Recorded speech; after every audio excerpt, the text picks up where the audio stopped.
الرحيم ولا تقولن لشيء إني فاعل ذلك غدا إلا أن يشاء الله واذكر ربك إذا نسيت وقل عسى أن يأتيني ربي لأقرب من هذا رشدا صدق الله العظيم اللهم صل على سيدنا مولانا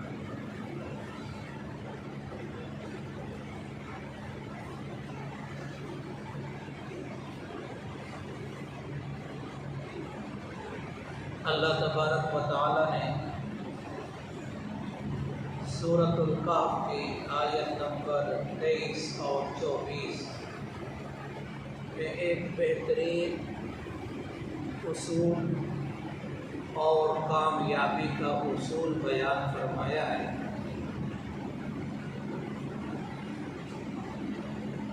اور اس اصول کو سمجھایا اپنے پیارے نبی صلی اللہ علیہ وسلم کے عمل کے ذریعے سے ہے۔ میں نے گزشتہ کسی درس میں عرض کیا تھا کہ جو کام نبوت کے منصب کے خلاف نہیں تھا اللہ نے وہ اپنے نبی سے کرایا اور پھر قیامت تک کے لیے اصول بنا دیا، اور جو کام نبوت کے منصب کے خلاف تھا وہ صحابہ کرام سے کرایا اور دین کو مکمل فرمایا۔ یہ روزمرہ کی زندگی میں ہماری گفت و شنید میں یہ اصول پیش آنے والا ہے۔ اس کو اللہ رب العزت نے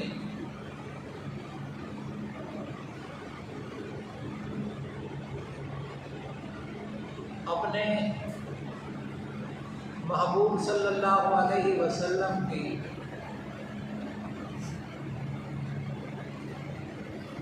تربیت فرمائی اور قیامت تک آنے والے انسانوں کو یہ سمجھا دیا کہ معاملہ کوئی کرنا ہو تو اس طریقے سے کرنا ہے۔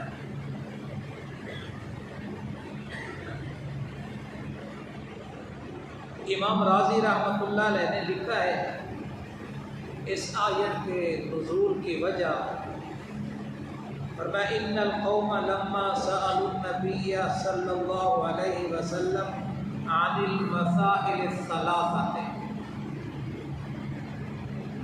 کچھ لوگ آئے نبی صلی اللہ علیہ وسلم کے پاس اور انہوں نے سوال کیے، 3 سوال کیے۔ پہلا سوال کیا تھا؟ وَيَسْأَلُونَكَ عَنِ الرُّوحِ، روح کے متعلق کہ روح کیا ہے۔ دوسرا سوال اصحاب کہف کے متعلق، یہ کون ہیں اور کتنے ہیں، کیا معاملہ ہے۔ تیسرا سوال وَيَسْأَلُونَكَ عَنِ ذِي الْقَرْنَيْنِ، وہ شخص کون ہے جس نے مشرق اور مغرب کا سفر کیا ہے۔ تو رحمت کائنات صلی اللہ علیہ وسلم نے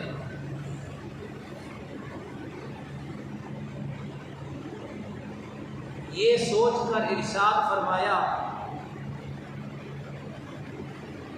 کہ کل آنا میں بتاؤں گا،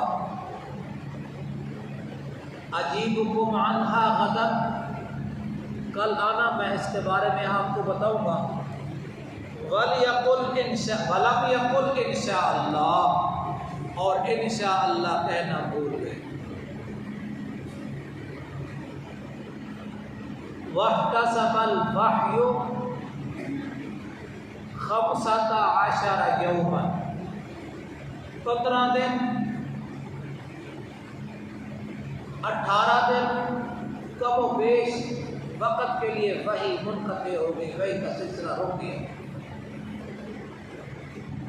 پھر 15 دن یا کم و بیش عرصے کے بعد وحی آئی، جبرائیل علیہ السلام آئے اور آ کر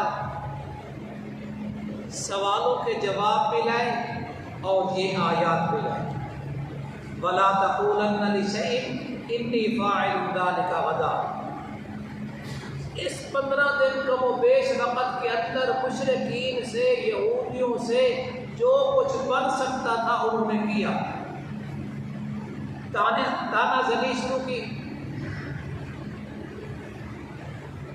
اور کہتے ہیں دیکھو نبوت کا حال، کہتے ہیں میرے پاس آسمانی خبریں آتی ہیں۔ اب حالات یہ ہے کہ واقعات ہمیں سوالوں کا جواب نہیں مل رہا، تو جس وقت جبرائیل علیہ السلام ہے تو آپ صلی اللہ علیہ وسلم وہ کتنے رہ گئے ایسی تو آیا نہیں۔ تو جبرائیل علیہ السلام نے کہا یا رسول اللہ کیا خیال ہے، میں اپنے بدی سے آتا ہوں، میں اپنی بدی سے پر بھی نہیں ہلاتا جب تک اس نے نہیں بھیجا، جب اس نے بھیجا ہے سوالوں کے جواب دے کے بھیجا ہے۔ لیکن سوالوں کے جواب سے پہلے یہ تعلیم ہے، وَلَا تَقُولَنَّ، دیکھو لا نفی کا، آگے نون تاکید ثقیلہ کا، اب معنی کیا بنے گا؟ وَلَا تَقُولَنَّ لِشَيْءٍ، ہرگز نہ کہے کسی معاملے میں انی فاعل ذلک غدا، کہ بے شک میں کرنے والا ہوں اس کو کل، ہرگز کسی سے اس طرح کا وعدہ نہ کرے، الا ان یشاء اللہ، مگر یہ کہ اللہ تعالیٰ نے چاہا تو، یہ کل تو کروں گا لیکن اللہ تعالیٰ کی چاہت کے ساتھ۔ اگر آپ کی توجہ ہو تو ایک بہترین اصول اس سے فقہاء نے لکھا ہے، توجہ ہے آپ کی؟ ذرا سبحان اللہ کہیں۔ سبحان اللہ، ماشاء اللہ یاد رہے ہیں۔ فقہاء نے لکھا ہے ایک آدمی کوئی قسم کھاتا ہے کہ میں فلاں کام کروں گا، ساتھ انشاءاللہ کہہ دیتا ہے، اب وہ کام نہیں ہوا، یہ حانث بھی نہیں ہوگا، اس کو قسم کا کفارہ بھی نہیں دینا پڑے گا۔ اب کیا سمجھا جائے گا؟ یہ جو اس نے قسم دی تھی، اللہ کی مشیت کے ساتھ بات کو منسوخ کر دیا کہ اللہ نے چاہا، لہذا اب یہ اس کی وجہ سے یہ حانث نہیں ہے۔ اسی طرح اگر خدا نہ خواستہ کسی نے اپنی بیوی سے بات کی کہ اگر تو نے یہ نہ کیا تو میں انشاءاللہ تجھے طلاق دے دوں گا، اس نے وہ کام بھی نہیں کیا، اب اس کو طلاق ملی ہوگی، اللہ تعالیٰ کب چاہتا ہے کیسے؟ تو اب اتنی فائدہ ہے اس انشاءاللہ کے کہنے میں۔ انشاءاللہ جب کہے گا تو وعدہ کیا تو وعدہ خلافی نہیں، قسم کھائی تو حانث نہیں، انشاءاللہ کا یہ ہے۔ لیکن ساتھ میں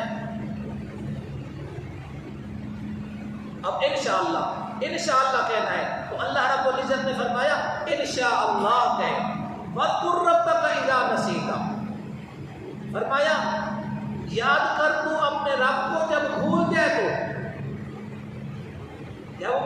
تو پھر اس وقت بات کرتے وقت یاد نہیں آیا تو پھر جب یاد آ جائے اسی وقت کہے۔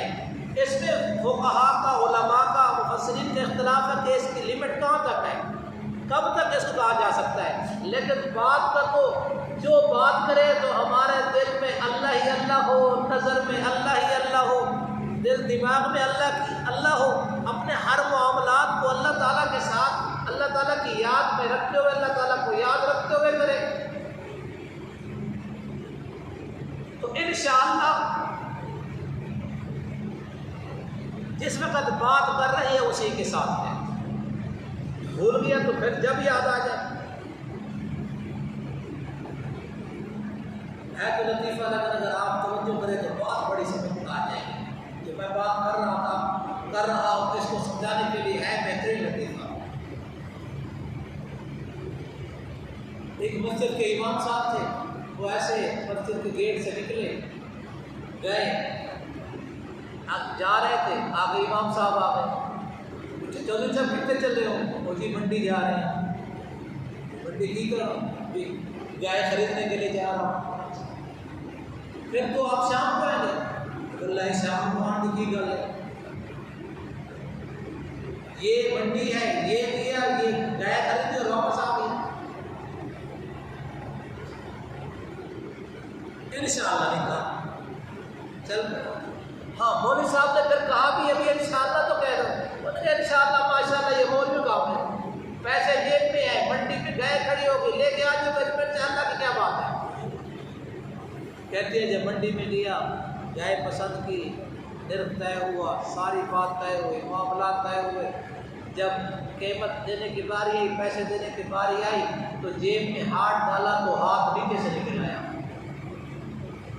نہیں سمجھ، ہاتھ نیچے سے نکل آیا اور کچھ نہیں نکلا، جو کچھ تھا وہ نیچے پہلے سے کام پورا ہو گیا، جیب کٹ گئی،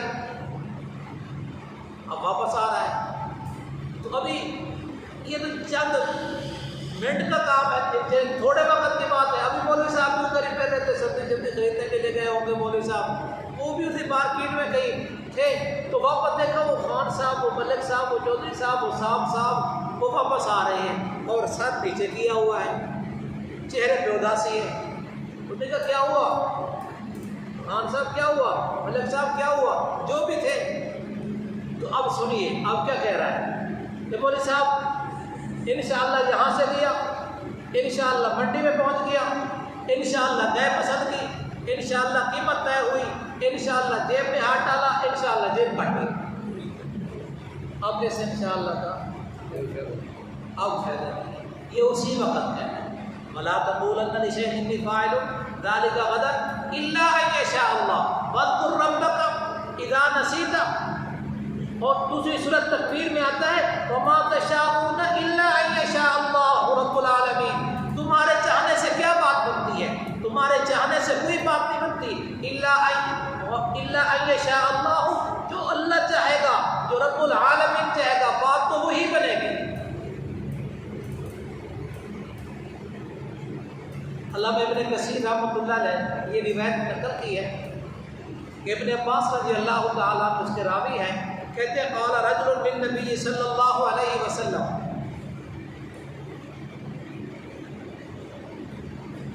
ایک آدمی آیا نبی صلی اللہ علیہ وسلم کے پاس اور نبی صلی اللہ علیہ وسلم سے کہنے لگا ماشاء، کوئی بات ہو رہی تھی، کہنے لگا ماشاء اللہ وشئت، توجہ کرنا، ماشاء اللہ وشئت، جو اللہ چاہے، جو آپ چاہے۔ اب ہم لوگ کس طرح کی بڑی باتیں کرتے ہیں، ہاں جی کھانے پینے کے معاملہ ہے تو کہتے ہیں ہمارے گھر میں بھی آپ کا ہے، اللہ کا ہے، اللہ کا دیا، ہاں جی اللہ اور رسول وارث، اللہ اور اس کے رسول کی مرضی، اللہ یہ لفظ نہیں ہے، اللہ وارث، اللہ کا چاہا پورا ہوتا ہے۔ اب نبی صلی اللہ علیہ وسلم کا واقعہ آپ کے سامنے ہے، سورۃ احزاب کو جا کر دیکھیں تو آپ صلی اللہ علیہ وسلم زید کو روک رہے تھے، سمجھا رہے تھے، ایک بات وہ کرنا چاہتا تھا، آپ روکنا چاہتے تھے، لیکن آپ صلی اللہ علیہ وسلم کے روکنے سے کچھ نہیں ہوا، اللہ نے جو چاہا وہی ہوا۔ اب یہ 17 دن، یہ بات تو کسی صحابی کے ذریعے سے بھی ہو سکتی تھی، کسی امتی کے ذریعے سے بھی سمجھائی جا سکتی تھی، لیکن اللہ رب العزت نے یہ کام اپنے پیغمبر کے ذریعے اس اصول کو بیان کیا۔ کل قیامت کے دن بچے بیان کرتے ہیں، آپ تو پتہ نہیں کس نظریے سے سنتے ہیں اور کتنے شوق سے سنتے ہیں، کتنے شوق سے سنتے ہیں، وہ بھی ماشاءاللہ چھوٹے چھوٹے بیان ہوتے ہیں لیکن پوائنٹ کی بات کرتے ہیں۔ لیکن ماشاءاللہ آپ جیسے لوگوں نے یہ بھی کہا کہ فلاں بچے نے بات کی ہے تو دل کو لگی ہے، فلاں نے بات کی تو سمجھ آئی ہے، تو انشاءاللہ یہ چھوٹے چھوٹے معصوم بچے اللہ اس کے رسول کی بات کرتے ہیں تو انشاءاللہ اس کے اثرات آپ اپنے ٹون میں بھی دیکھیں گے، انشاءاللہ اس کے اثرات اللہ پوری دنیا میں ڈالے گا انشاءاللہ۔ کہ جب کل بچہ کہہ رہا تھا ہاں جی جو کچھ اللہ تعالیٰ چاہتا ہے وہ کرتا ہے اور اللہ تعالیٰ کی مرضی سے ہوتا ہے، اور کیا تھا کہ وہ احد ہے، صمد ہے، لم یلد ہے ولم یولد ہے ولم یکن لہ کفوا احد ہے۔